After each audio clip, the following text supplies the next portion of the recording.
So imagine all of us are sitting inside a Starbucks right now. What do we see? Can you imagine people drinking coffee, talking to their friends, meeting up for lunch, simply just escaping the sun? But what else can you see that everyone has in common? The commonality that everyone has is everyone is using some form of technology, whether it's an iPhone, whether it's an iPad, whether it's a laptop, whether the barista is ringing stuff up electronically through your debit card.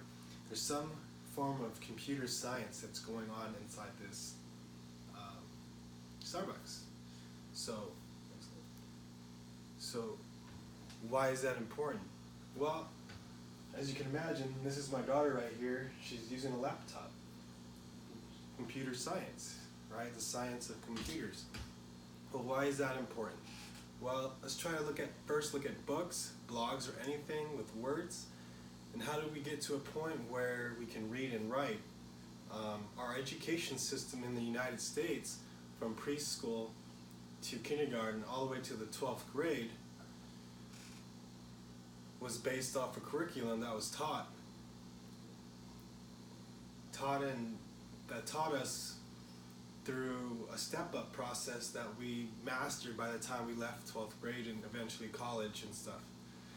This enabled us to write books, to write blogs, or simply a few sentences to friends, and we can communicate through our words. Okay, so at that Starbucks, do you see people reading books? Do you see them reading blogs? Do you see them reading anything? Of course you do, because that's just something that we do on a constant daily basis in our life. Okay, what about math? Well, same thing. Our education system in the U.S. also applies a curriculum to math. From pre-K all the way to 12th grade, you're going through these steps to learn a greater detail in the math, whether it's geometry, all the way to algebra, all the way to calculus. Why is that important? Well, how many times have you given a cashier a $20 bill and expected the correct change back? Quite often, right? So consciously we do math all the time, whether it's to manage your finances, buying and selling stuff, or you just need to know what 2 plus 2 is. Okay?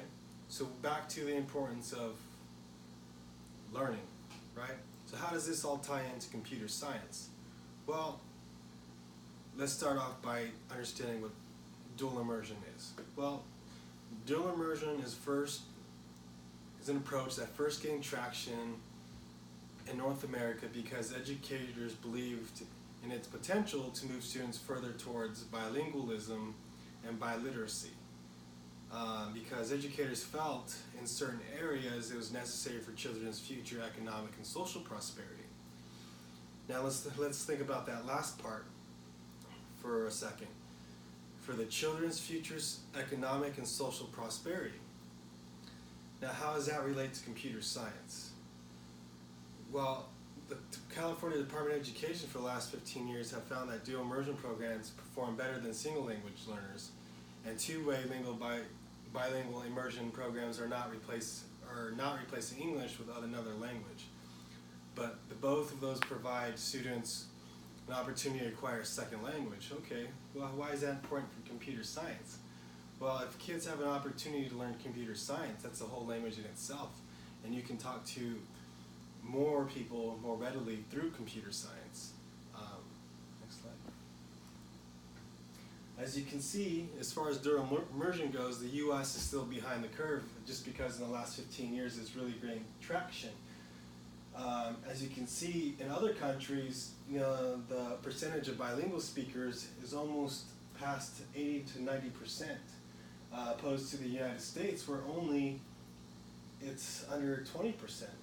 And it's still growing, but it's going to take some time to catch up. And so why should kids learn another language? Well, there's better communication, we have cultural awareness, better math skills, easier travel, better memory, international friends, heightened logic, and better career prospects. Well, how does all this tie into computer science? Well, computer science, better communication, you can communicate anywhere in the world iPad via social media.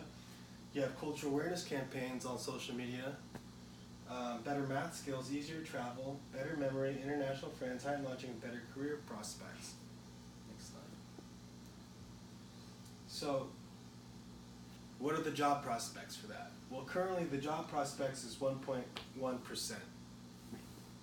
So that's not that much growth. Next slide. So, computer science. Well, so the Bay Area Council found 3 key findings. Employment growth rate tripled. Each job created in the high techs had created 4.3 jobs in other fields. So why computer science? Next slide. As you can see on this diagram, natural language processing is just a fraction of what computer science is. So those dual immersion programs are just learning Spanish, Japanese, Cantonese, or any kind of language out there is only in this small little section. But computer science involves all these fields from theoretical computer science, computer engineering, computational science, and robotics, and supercomputing, and etc. And then for the job market right now, as you can see, the problem with not having a curriculum in computer science is that the job market right now, you have 60% of the jobs in computers available, well, only 2% of the population is getting taught in computer science. So you have a 58% deficit in students not being available to take those computing jobs. So again, we have 400,000 computer science students, and it's continuing to grow, but we have the amount of computing jobs is continuing to grow too. So you have 1.4 million computing jobs that are available, and only a fraction of people taking those jobs. Again, so we just look around the Bay Area real quick. So 71% of the jobs is in computing. And that breakdown, you have software engineering, computer networking, database, etc. And you're probably thinking to yourself, well, this is just a Bay Area thing. Okay, well, why does it affect the United States? Well, if you look at Massachusetts, it's the same thing. You have 21,000 jobs available, but yet you only have 2,000 graduates. So again, you have a deficit of over 19,000. State of Pennsylvania, same thing. You have 17,000 computing jobs, but yet you only have 2,000 graduates. Minnesota's 13,000 computing jobs, but yet you only have 895 computer science graduates. So, as you can see, computer science is just constantly growing, and that's just on the public sector side. But what's another importance of computer science? Well, cybersecurity. As our economy continues to grow, so does the cyber threats that the United States faces. So why is cybersecurity a problem?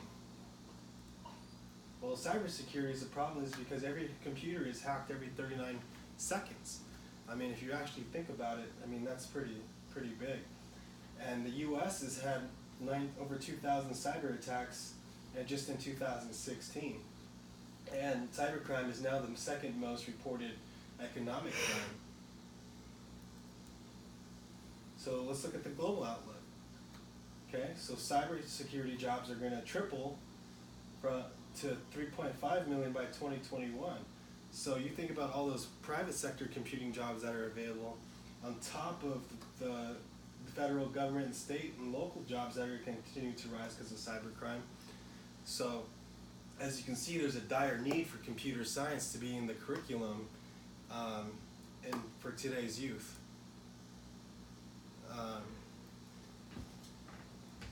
Next slide.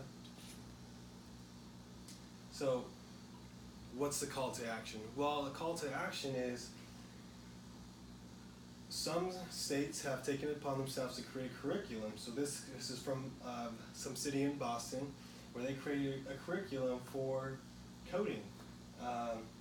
They have pre-K, elementary, middle school, and high tech. So what we can do is we can follow this pathway, and every state can adopt a model just like English and just like math, and we can adopt computer science because that's where our economy is going. Today's kindergartners are going to be retiring in 2065. So what is the year 2065 going to look like, and how are we going to prepare those students to be adults? Not for today's economy, but for tomorrow's economy.